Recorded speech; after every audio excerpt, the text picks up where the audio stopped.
दोस्तों, एक सवाल पूछता हूं। अगर आपके पास दुनिया की हर दौलत हो, हर ऐशो आराम हो, एक खूबसूरत पत्नी हो, एक प्यारा बेटा हो और एक पूरा राज्य जो आपको विरासत में मिलने वाला हो, तो क्या आप ये सब छोड़ देंगे? रात के अंधेरे में चुपके से बिना किसी को बताए? ज्यादातर लोग कहेंगे नहीं, बिल्कुल नहीं। लेकिन एक राजकुमार ने यही किया। और उसने ये इसलिए नहीं किया क्योंकि वो पागल था, बल्कि इसलिए किया क्योंकि उसने दुनिया का असली चेहरा देखा था।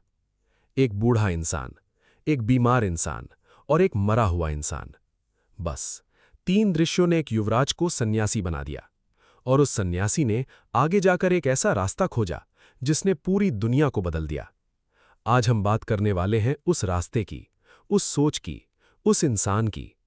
भारत के संविधान निर्माता डॉक्टर भीमराव रामजी अंबेडकर की कलम से लिखी गई किताब द बुद्धा एंड हिज धम्म, यानी बुद्ध और उनका धम्म।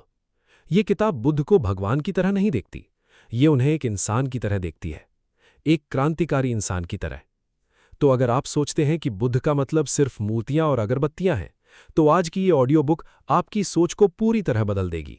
बने रहिए हमारे साथ बुक्स क्विकली पर। हेलो दोस्तों, स्वागत है बुक्स क्विकली पर, जहां हम आपके लिए हर दिन एक नई और प्रेरणादायक ऑडियो बुक लेकर आते हैं। आज जिस किताब की बात करने वाले हैं वो कोई साधारण किताब नहीं है। ये किताब है द बुद्धा एंड हिज धम्म, और इसे लिखा है भारत के सबसे महान विचारकों में से एक डॉक्टर भीमराव रामजी अंबेडकर ने। डॉक्टर अंबेडकर, जिन्होंने भारत का संविधान लिखा, जिन्होंने अपनी पूरी जिंदगी समानता और न्याय के लिए लड़ते हुए बिताई, जिन्होंने खुद भेदभाव का दर्द झेला, इसीलिए उन्होंने बुद्ध के धम्म में एक नई रोशनी देखी। उन्होंने ये किताब अपनी जिंदगी के आखिरी सालों में लिखी, और ये किताब उनकी सबसे बड़ी विरासत है। इस किताब में अंबेडकर ने बुद्ध को एक नए नजरिए से पेश किया है। वो नजरिया जो कहता है बुद्ध कोई जादूगर या भगवान नहीं थे, वो एक इंसान थे। एक ऐसा इंसान जिसने अपनी बुद्धि, अपनी करुणा और अपने साहस से दुनिया को बदलने की कोशिश की। ये ऑडियो बुक लंबी है क्योंकि हम हर पहलू पर गहराई से बात करेंगे। तो पहले इस वीडियो को शेयर कर लीजिए ताकि ये आपके पास सेव रहे और आप इसे आराम से सुन सकें। चलिए शुरू करते हैं। अध्याय 1। एक राजकुमार जिसने दुनिया का असली चेहरा देखा। वो 4 दृश्य जिन्होंने एक युवराज को सन्यासी बना दिया।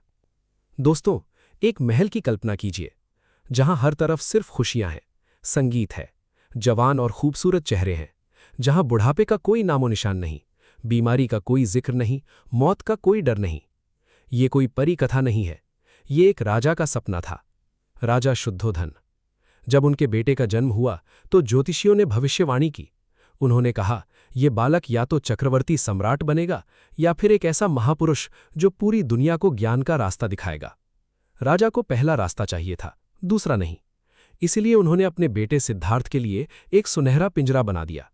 3 महल, हर मौसम के लिए अलग, चारों तरफ सिर्फ युवा, स्वस्थ और खुश लोग। किसी भी बूढ़े, बीमार या मरे हुए इंसान को महल के आसपास भी आने की इजाजत नहीं थी। सिद्धार्थ की जवानी इसी झूठी दुनिया में बीती। उनका विवाह हुआ खूबसूरत राजकुमारी यशोधरा से। एक बेटा हुआ जिसका नाम रखा राहुल। बाहरी दुनिया के लिए उनके पास सब कुछ था, लेकिन क्या बाहरी सुख मन की बेचैनी को शांत कर सकता है? सिद्धार्थ के मन में कहीं गहरे एक सवाल था, एक बेचैनी थी। उन्होंने अपने सारथी छन्ना से कहा, मुझे शहर ले चलो, मैं अपने लोगों को देखना चाहता हूं। राजा ने इजाजत दी, लेकिन शर्त यह थी कि पूरे रास्ते से हर दुखद दृश्य हटा दिया जाए। लेकिन शायद नियति को कुछ और मंजूर था। पहला दृश्य। सिद्धार्थ का रथ चल रहा था, तभी उनकी नजर एक ऐसे इंसान पर गई जिसे उन्होंने अपनी जिंदगी में पहले कभी नहीं देखा था। झुकी हुई कमर, सफेद बाल, झुर्रियों भरा चेहरा और हाथ में लाठी। सिद्धार्थ ने छन्ना से पूछा, ये कौन है? इसे क्या हुआ है? छन्ना ने धीरे से जवाब दिया, राजकुमार, ये एक बूढ़ा आदमी है। ये जीवन की सच्चाई है। हम सब जो आज जवान हैं, एक दिन ऐसे ही हो जाएंगे। सिद्धार्थ का मन कांप गया। क्या मैं भी? क्या यशोधरा भी? क्या मेरे पिता भी? उनके मन की पहली ईंट हिल गई। दूसरा दृश्य। कुछ दिनों बाद सिद्धार्थ फिर निकले। इस बार उन्होंने देखा एक इंसान को जो रास्ते के किनारे लेटा हुआ था, दर्द से तड़प रहा था। उसका शरीर कमजोर था, लोग उससे दूर से गुजर रहे थे। छन्ना ने कहा, राजकुमार, ये एक बीमार इंसान है। हमारा शरीर बीमारियों का घर है। कोई नहीं जानता कि कब कौन सी बीमारी किसे घेर ले। सिद्धार्थ सोचने लगे, ये खूबसूरत शरीर जिस पर हम इतना गुमान करते हैं, ये कितना नाजुक है। तीसरा दृश्य, और इस बार जो उन्होंने देखा उसने उन्हें अंदर तक तोड़ दिया। 4 लोग एक अर्थी ले जा रहे थे। उस पर एक इंसान शांत लेटा हुआ था, बिल्कुल बेजान। पीछे से लोग रो रहे थे, बिलख रहे थे। सिद्धार्थ ने पूछा, ये क्या हो रहा है? ये क्यों रो रहे हैं? छन्ना की आंखों में आंसू आ गए। राजकुमार, ये एक मृत व्यक्ति है। जो भी इस दुनिया में आया है उसे एक दिन जाना होगा। राजा हो या रंक, मौत से कोई नहीं बच सकता। सिद्धार्थ के भ्रम का पूरा महल ढह गया। अगर सबको मर ही जाना है तो ये राजपाट, ये दौलत, ये रिश्ते, इन सब का क्या अर्थ? उनका मन संसार से उचट गया। उनके मन में एक ही सवाल गूंजने लगा, क्या कोई ऐसा रास्ता है जो इस दुख से, इस बुढ़ापे से, इस बीमारी से, इस मौत से परे हो? चौथा दृश्य, और फिर एक दिन चौथी बार निकले तो उनकी नजर पड़ी एक ऐसे इंसान पर जो पूरी तरह अलग था। गेरुवे वस्त्र, मुंडा हुआ सिर और चेहरे पर एक ऐसी शांति जो न दौलत से मिलती है न महलों से। सिद्धार्थ ने पूछा, ये कौन है? इसके पास न महल है न धन, फिर भी ये इतना शांत क्यों है? छन्ना ने कहा, ये एक सन्यासी है। इसने संसार के दुखों का कारण जान लिया है और उनसे मुक्ति का रास्ता खोजने के लिए सब कुछ त्याग दिया है। सिद्धार्थ के मन में पहली बार एक उम्मीद की किरण जागी। शायद एक रास्ता है, शायद जो जवाब महलों में नहीं मिला वो बाहर मिल सकता है। उन्होंने फैसला कर लिया। और फिर एक रात जब पूरा कपिल वस्तु सो रहा था, सिद्धार्थ उठे। आखिरी बार अपनी सोती हुई पत्नी को देखा, अपने मासूम बेटे को देखा। दिल भर आया, लेकिन संकल्प मजबूत था। वो महल के गुप्त दरवाजे से बाहर निकल गए। शहर की सीमा पर पहुंचकर उन्होंने अपने राजसी वस्त्र उतारे, बाल काट दिए और एक साधारण भिक्षु का वेश धारण कर लिया। छन्ना को वापस भेज दिया और अकेले उस अनजान रास्ते पर चल पड़े, जिस रास्ते का नाम था सत्य की खोज। दोस्तों, क्या आपने भी कभी ऐसा महसूस किया है जब किसी एक घटना ने आपकी पूरी सोच को हिला दिया हो? जब लगा हो कि जिंदगी का मतलब इससे बढ़कर भी कुछ है? हमें कमेंट्स में जरूर बताइए। अध्याय 2, ज्ञान की तलाश और वो रात जिसने सब बदल दिया। जब सिद्धार्थ ने अपने शरीर को दुख देकर सच जानना चाहा। जिस इंसान ने कभी अपने पैरों से कांटा तक नहीं छुआ था, वो अब नंगे पैर पथरीले रास्तों पर चल रहा था। जिसने हमेशा स्वादिष्ट पकवान खाए थे, वो अब भिक्षा में जो मिल जाए उसी से गुजारा कर रहा था। लेकिन उनके मन में कोई शिकायत नहीं थी। सिद्धार्थ उस समय के 2 सबसे प्रसिद्ध गुरुओं के पास गए, आलार कलाम और उद्दक रामपुत्र। उन्होंने उनसे ध्यान और योग की उच्चतम अवस्थाएं सीखीं। वो सब कुछ सीखा जो उनके गुरु सिखा सकते थे, लेकिन उनके सवालों का जवाब नहीं मिला। उन्हें लगा, ये रास्ते मन को थोड़ी देर के लिए शांत तो कर सकते हैं, लेकिन दुख की जड़ को हमेशा के लिए नहीं काट सकते। फिर उन्होंने सोचा, शायद शरीर को कष्ट देने से ज्ञान मिलता है। और उन्होंने शुरू की ऐसी तपस्या जिसके बारे में सुनकर ही रूह कांप जाए। गया के पास उरुवेला के जंगलों में सिद्धार्थ और उनके 5 साथी साधकों ने शरीर को उसकी सीमा तक धकेलना शुरू किया। दिन में सिर्फ एक चावल का दाना, कभी कभी एक बेर। उनका शरीर सूख कर कांटा हो गया, आंखें अंदर धस गईं, पसलियां बाहर निकल आईं। सर्दी हो, गर्मी हो, बरसात हो, वो बस बैठे रहते। 6 साल, पूरे 6 साल। और फिर एक दिन नदी में नहाते हुए वो बेहोश होकर गिर पड़े। उसी पल उन्हें एहसास हुआ, ये रास्ता भी गलत है। उन्होंने सोचा, जैसे वीणा के तारों को बहुत ज्यादा कस देने से वो टूट जाते हैं और बहुत ढीला रखने से सुर नहीं निकलता, ठीक वैसे ही ये शरीर है। न बहुत ज्यादा भोग, न बहुत ज्यादा कष्ट। सच्चाई इन दोनों के बीच में है। यही हुआ मध्यम मार्ग का जन्म। दोस्तों, ये एक क्रांतिकारी विचार था। उस समय भारत में या तो लोग भोग विलास में डूबे थे या फिर मोक्ष के लिए खुद को तड़पा रहे थे। बुद्ध ने दोनों को नकार दिया। उन्होंने कहा, संतुलन में ही जीवन का असली सुख है। क्या आपको भी ऐसा लगता है? नीचे कमेंट्स में अपनी राय साझा करें। जब सिद्धार्थ ने शरीर को कष्ट देना बंद किया तो उनके 5 साथी उन्हें छोड़कर चले गए। उन्हें लगा कि सिद्धार्थ भटक गए हैं। अब वो बिल्कुल अकेले थे। पास के गांव की एक महिला सुजाता ने उन्हें खीर दी। उन्होंने खाई, थोड़ी ताकत आई, और फिर वो गया के एक पीपल के पेड़ के नीचे बैठ गए। उन्होंने प्रतिज्ञा ली, जब तक ज्ञान नहीं मिलेगा यहां से नहीं उठूंगा, चाहे ये शरीर यहीं नष्ट हो जाए। वो रात थी वैशाख पूर्णिमा की। ध्यान में बैठे सिद्धार्थ के सामने उनका मन अपनी पूरी ताकत से खड़ा हो गया। इच्छाएं, डर, संदेह, लालच, कहते हैं यही मार था जो उनके अपने मन की अंधेरी ताकतें थीं। लेकिन सिद्धार्थ अडिग रहे, अपनी इच्छाओं से जूझे, अपने डर पर विजय पाई, अपने संदेहों को शांत किया। और फिर जब सुबह का पहला तारा उगा, उनकी चेतना अपने चरम पर पहुंच गई। अज्ञान का अंधकार पूरी तरह मिट गया। उन्हें दुख का कारण समझ आ गया, दुख से निकलने का रास्ता मिल गया। राजकुमार सिद्धार्थ अब बुद्ध बन गए। बुद्ध यानी जिसे ज्ञान प्राप्त हो गया। वो पीपल का पेड़ आज भी बोधि वृक्ष के नाम से जाना जाता है, और वो जगह बोध गया। लेकिन क्या ज्ञान पा लेना काफी था? बुद्ध के मन में एक पल के लिए आया, ये ज्ञान बहुत गहरा है, दुनिया इसे समझ भी पाएगी। लेकिन फिर उनके अंदर करुणा जागी। उन्होंने उन लोगों के बारे में सोचा जो अज्ञान के अंधेरे में भटक रहे हैं, और उन्होंने फैसला किया, ये ज्ञान बांटना होगा। अध्याय 3, बुद्ध का पहला उपदेश। वो 4 सच जिन्होंने धर्म की परिभाषा बदल दी। सारनाथ का शांत हिरणवन। वही 5 तपस्वी जो सिद्धार्थ को छोड़ गए थे, वो यहीं साधना कर रहे थे। जब उन्होंने बुद्ध को आते देखा तो उन्होंने आपस में तय किया, हम इससे बात नहीं करेंगे, ये तो पथभ्रष्ट हो चुका है। लेकिन जैसे जैसे बुद्ध करीब आते गए, उनके चेहरे पर एक ऐसा तेज था, एक ऐसी शांति, एक ऐसी दिव्यता कि वो 5 अपना संकल्प भूल गए। अनजाने में खड़े हो गए। किसी ने पानी लाया, किसी ने आसन बिछाया। बुद्ध बैठे और उन्होंने वो शब्द कहे जो इतिहास में हमेशा के लिए अमर हो गए। उन्होंने कहा, हे भिक्षुओं, सत्य की खोज करने वाले को 2 अतियों से बचना चाहिए। एक है भोग विलास और दूसरा है शरीर को कष्ट देना। मैंने दोनों आजमाए, दोनों व्यर्थ है। इन दोनों के बीच एक मध्यम मार्ग है, वही रास्ता ज्ञान की ओर ले जाता है। और फिर उन्होंने उन 4 आर्य सत्यों की बात की जो जीवन की सबसे गहरी सच्चाइयां हैं। पहला आर्य सत्य दुख है। बुद्ध ने कहा, जन्म दुख है, बुढ़ापा दुख है, बीमारी दुख है, मृत्यु दुख है। जो प्रिय है उससे बिछड़ना दुख है, जो अप्रिय है उसका मिलना दुख है। लेकिन दोस्तों, डॉक्टर अंबेडकर यहां एक बहुत जरूरी बात कहते हैं। बुद्ध का दुख से मतलब सिर्फ रोना धोना नहीं था, उनका मतलब था असंतोष।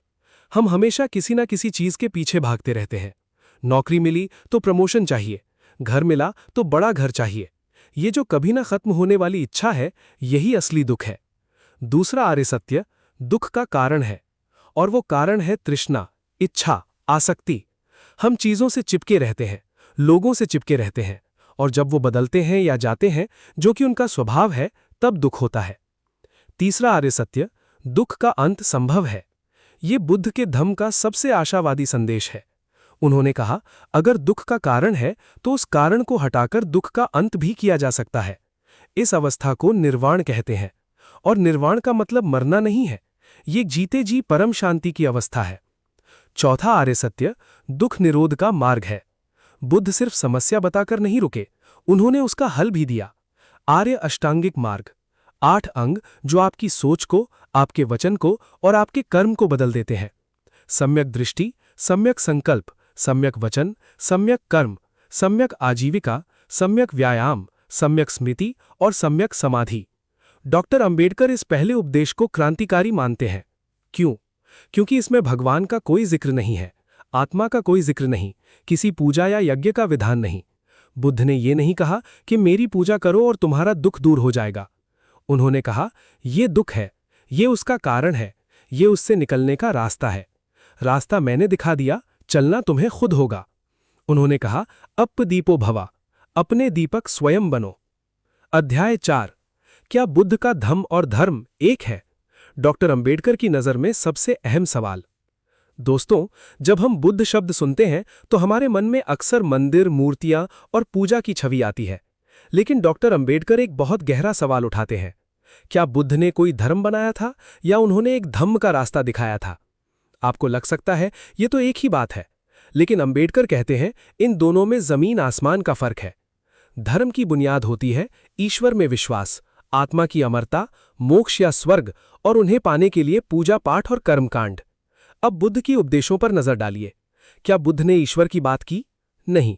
जब भी उनसे पूछा गया दुनिया किसने बनाई, भगवान है या नहीं, बुद्ध चुप रहे। उन्होंने एक मिसाल दी। उन्होंने कहा, अगर किसी के सीने में जहर का तीर लगा हो तो क्या वो पहले पूछेगा कि तीर किसने चलाया, किस जाति का था, या पहले तीर निकालकर अपना इलाज करेगा? बुद्ध कहते थे, दुनिया दुखों से जल रही है, हमारा काम उस दुख को दूर करना है, बेकार की बहसों में उलझना नहीं। क्या बुद्ध ने आत्मा को माना? ये बुद्ध के धम्म का सबसे क्रांतिकारी सिद्धांत है। उन्होंने कहा, जिसे हम मैं या मेरी आत्मा कहते हैं, वो बस 5 चीजों का एक अस्थायी संयोजन है: शरीर, भावनाएं, धारणाएं, मानसिक आदतें और चेतना। ये सब लगातार बदल रही हैं। जैसे एक नदी का पानी हर पल बहता रहता है, फिर भी हम उसे एक ही नदी कहते हैं, कुछ भी स्थायी नहीं। तो फिर बुद्ध का धम्म है क्या? डॉक्टर अंबेडकर कहते हैं, ये धर्म नहीं है, ये सद्धम्म है, यानी सच्चा मार्ग, नैतिकता का नियम। धम्म की बुनियाद है प्रज्ञा यानी समझ, करुणा यानी दया और समता यानी बराबरी। धम्म का केंद्र है इंसान, भगवान नहीं। धम्म का उद्देश्य है इस दुनिया में अच्छा जीवन जीना, किसी भगवान को खुश करके स्वर्ग पाना नहीं। धम्म का आधार है तर्क और अनुभव। बुद्ध ने कहा, मेरी बात को भी सुनो, लेकिन आंख बंद करके मत मान लो। अपनी बुद्धि की कसौटी पर कसो, अगर सही लगे तभी मानो। अंबेडकर के लिए ये फर्क सिर्फ दार्शनिक नहीं था, वो एक ऐसा समाज बनाना चाहते थे जो स्वतंत्रता, समानता और बंधुत्व पर आधारित हो, और उन्हें लगा बुद्ध का धम्म ही वो रास्ता है। अध्याय 5, कर्म का वो रहस्य जिसे हम आज तक नहीं समझे। क्या आपका भविष्य पहले से लिखा है? कर्म, ये एक ऐसा शब्द है जिसे हम सब ने सुना है।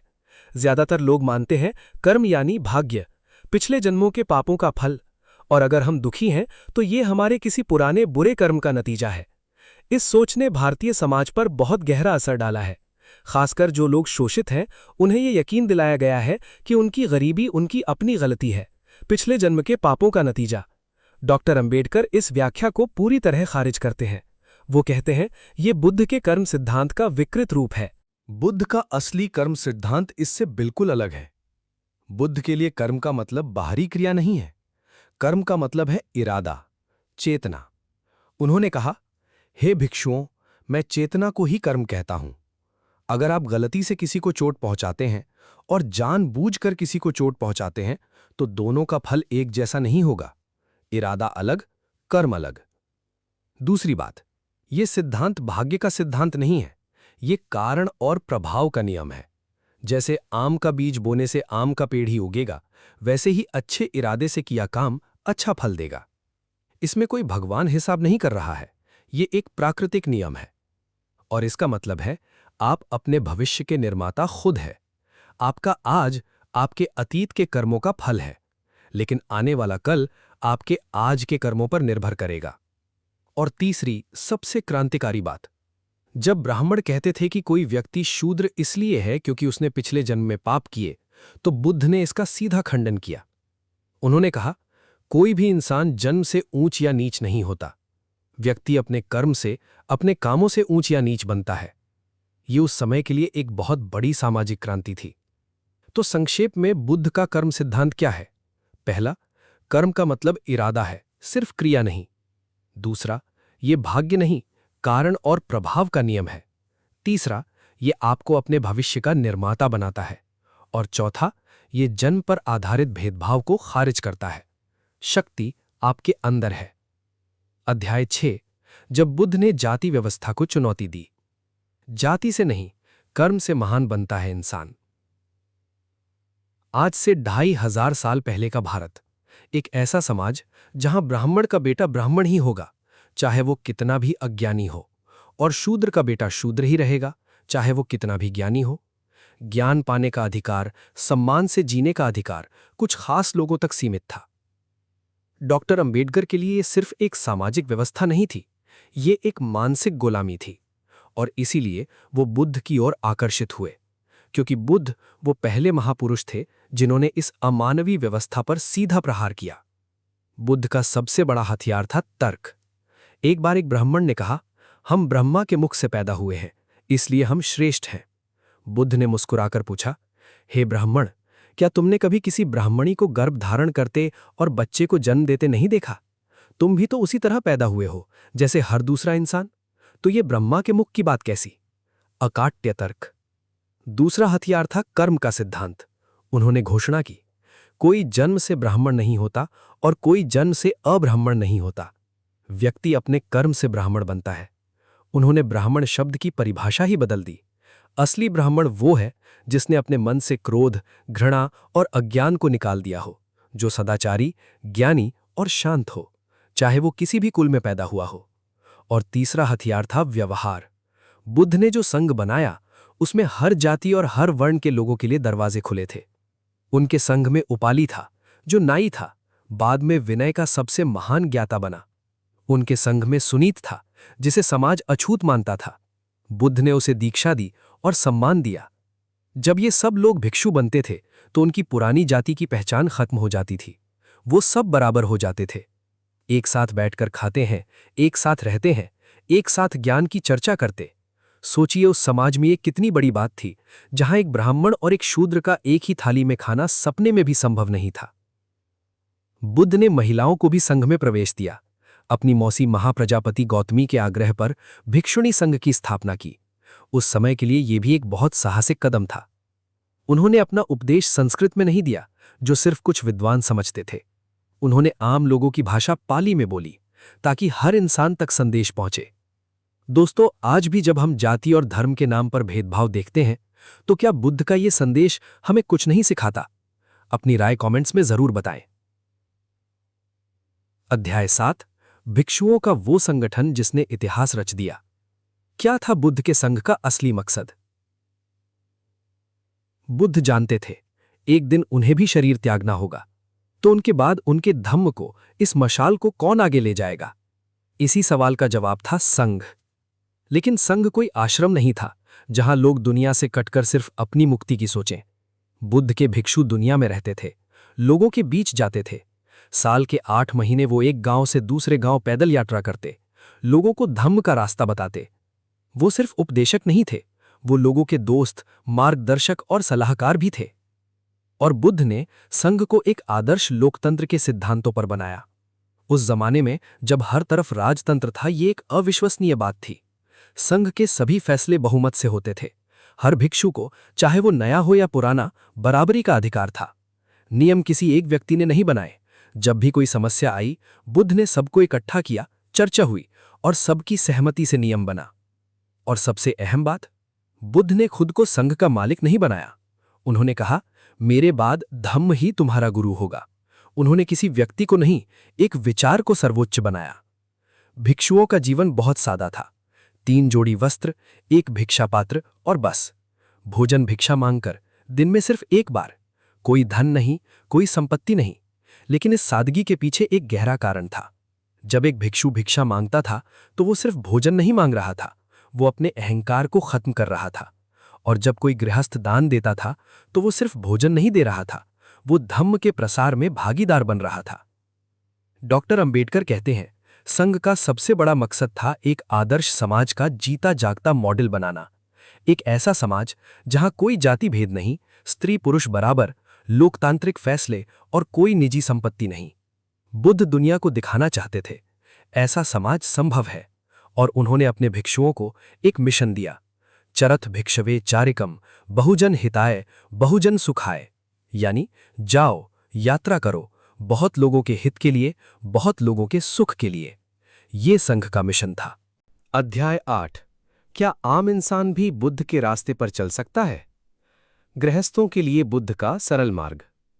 ये सब सुनकर आपके मन में एक सवाल जरूर आया होगा, ये तो भिक्षुओं के लिए है, हम तो आम इंसान हैं, परिवार है, नौकरी है, जिम्मेदारियां हैं, क्या हम भी बुद्ध के रास्ते पर चल सकते हैं? जवाब है हाँ, बिल्कुल। बुद्ध ने गृहस्थों के लिए जो सबसे बुनियादी शिक्षा दी वो है पंचशील, 5 नैतिक नियम। पहला, किसी भी जीव को हानि न पहुंचाना, हर प्राणी के प्रति करुणा का भाव रखना।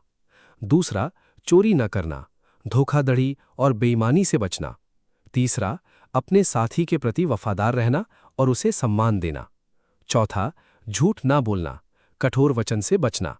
5वां, नशे से दूर रहना, क्योंकि नशा सोचने की शक्ति नष्ट करता है। दोस्तों, ये 5 नियम कितने सरल हैं। इनका किसी धर्म या मजहब से कोई लेना देना नहीं। ये बस एक अच्छे इंसान और एक अच्छे समाज की नींव है। क्या कोई लेना देना नियमों के बिना शांति से रह सकता है? इसके अलावा बुद्ध ने गृहस्थों को उनके सामाजिक कर्तव्यों के बारे में भी बताया। माता पिता की सेवा करो, गुरु का सम्मान करो, पत्नी के प्रति वफादार रहो और उसे सम्मान दो, बच्चों को अच्छी शिक्षा दो, दोस्तों के साथ सच्चाई का व्यवहार करो और अपने कर्मचारियों का ध्यान रखो। उन्हें समय पर वेतन दो, उनकी क्षमता से ज्यादा काम न लो। बुद्ध ने यह भी कहा, अपनी सफलता के लिए किसी ग्रह नक्षत्र या भाग्य पर निर्भर मत रहो। अपनी मेहनत पर भरोसा करो, अपनी ईमानदारी पर भरोसा करो, अपनी बुद्धि पर भरोसा करो। ये सुनने में कितना आसान लगता है, लेकिन ये शायद उस जमाने में सबसे बड़ी क्रांति थी। तो क्या एक आम इंसान बुद्ध के रास्ते पर चल सकता है? बिल्कुल। पंचशील का पालन करके, अपनी जिम्मेदारियां ईमानदारी से निभाकर, अपने मन में सबके लिए करुणा रखकर। इसके लिए जंगल नहीं जाना, घर नहीं छोड़ना। धम्म का पालन घर में, बाजार में और अपने काम की जगह पर ही करना है। अध्याय 9। बुद्ध ने अपने विरोधियों को कैसे चुप कराया? जब तर्क और करुणा बने सबसे बड़े हथियार। जब कोई नई और क्रांतिकारी सोच आती है तो उसका स्वागत फूलों से नहीं होता। जो लोग पुरानी व्यवस्था से फायदा उठा रहे होते हैं, वो उसे अपनी सत्ता के लिए खतरा मानते हैं। बुद्ध के साथ भी यही हुआ, और बुद्ध ने इस विरोध का सामना किया तर्क और करुणा से। एक बार एक महान विद्वान, सच्चक ब्राह्मण, जो अपने ज्ञान के घमंड में चूर था, अपने 500 शिष्यों के साथ बुद्ध से शास्त्रार्थ करने पहुंचा। उसने बहुत जटिल सवाल पूछे। बुद्ध ने शांति से जवाब दिया। फिर बुद्ध ने उससे पूछा, हे सच्चक, क्या तुम्हारा इस शरीर पर पूरा नियंत्रण है? क्या तुम कह सकते हो कि मेरा शरीर ऐसा हो जाए? सच्चक को मानना पड़ा, नहीं। बुद्ध ने कहा, तो फिर तुम कैसे कहते हो कि ये शरीर ही मैं हूं? धीरे धीरे सच्चक का घमंड चूर चूर हो गया। उसने हार मान ली और बुद्ध का शिष्य बन गया। और फिर है अंगुलीमाल की कहानी। अंगुलीमाल एक खूंखार डाकू, जिसने 999 लोगों की हत्या करके उनकी उंगलियों की माला बनाई थी, जिसे राजा की सेना भी नहीं पकड़ पाई थी। बुद्ध अकेले उस जंगल की तरफ चल दिए। जब अंगुलीमाल ने उन्हें देखा, चिल्लाया, रुक जा सन्यासी। बुद्ध शांत भाव से बोले, मैं तो रुक गया हूं, तुम कब रुकोगे? अंगुलीमाल ने पूछा, तुम चल रहे हो और कह रहे हो कि रुक गए हो? बुद्ध ने करुणा भरी आवाज में कहा, अंगुलीमाल, मैं हिंसा के रास्ते पर चलने से हमेशा के लिए रुक गया हूं। तुम इस दौड़ से कब रुकोगे? उन शब्दों में, उन शांत आंखों में ऐसी शक्ति थी कि अंगुलीमाल का पत्थर दिल पिघल गया। तलवार गिर गई, वो बुद्ध के चरणों में आ गया। एक खूंखार डाकू शांत भिक्षु बन गया। दोस्तों, जिस अपराधी को राजा की सेना नहीं बदल सकी, उसे बुद्ध ने करुणा से बदल दिया। ये दिखाता है, घृणा को घृणा से नहीं, प्रेम से जीता जाता है। अध्याय 10। बुद्ध के आखिरी शब्द, जो आज भी जिंदा है। महापरिनिर्वाण का वो भावुक क्षण। 80 साल की उम्र। शरीर अब थक चुका था। 40 से ज्यादा सालों तक नंगे पांव इस धरती पर चलने वाला वो महामानव अब अपनी अंतिम यात्रा की तैयारी कर रहा था। बुद्ध ने अपने प्रिय शिष्य आनंद से कहा, आनंद, चलो, हम कुशीनारा चलेंगे। वहीं तथागत का परिनिर्वाण होगा। आनंद की आंखों में आंसू आ गए। रास्ते में पावा नाम की जगह पर एक लोहार चुंद ने उन्हें बड़े प्रेम से भोजन कराया। उस भोजन के बाद बुद्ध गंभीर रूप से बीमार हो गए, लेकिन उन्होंने आनंद को एक बात कही, चुंद को दुखी होने मत देना। उसे कहना, तुम भाग्यशाली हो, तुम्हारे हाथ का अंतिम भोजन खाकर तथागत परिनिर्वाण को प्राप्त करेंगे। मरते समय भी बुद्ध दूसरों के दुख के बारे में सोच रहे थे। कुशीनारा पहुंचे। 2 साल के वृक्षों के बीच उन्होंने अपना बिस्तर लगवाया। दाहिनी करवट पर लेट गए। जब खबर फैली तो हजारों लोग उनके अंतिम दर्शन के लिए आए। आनंद एक कोने में जाकर बच्चों की तरह रो रहे थे। बुद्ध ने उन्हें बुलाया और कहा, आनंद, दुखी मत हो। मैंने तुमसे पहले ही कहा था, जो भी बनता है उसका एक दिन अंत होना निश्चित है। तुमने बड़ी निस्वार्थता से मेरी सेवा की, अब अपनी मुक्ति के लिए प्रयास करो।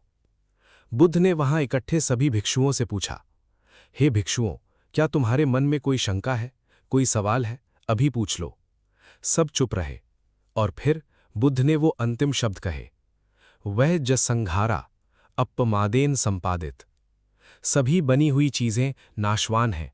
अपनी मुक्ति के लिए प्रमाद रहित होकर पूरी लगन और जागरूकता के साथ प्रयास करते रहो।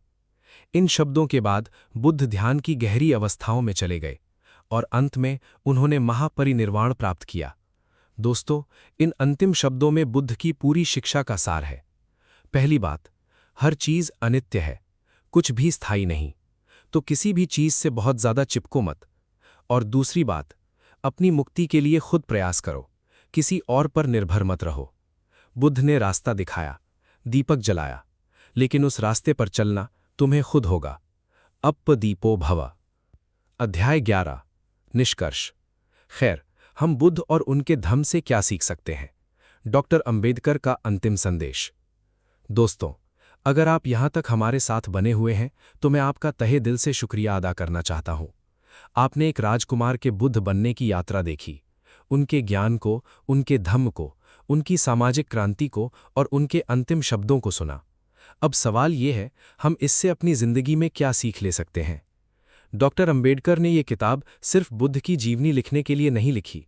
उनका मकसद था भारत के करोड़ों शोषित और प्रताड़ित लोगों को एक ऐसा रास्ता दिखाना जो उन्हें अंधविश्वास, असमानता और निराशा के अंधेरे से निकाले, और उन्हें वो रास्ता मिला बुद्ध के धम्म में।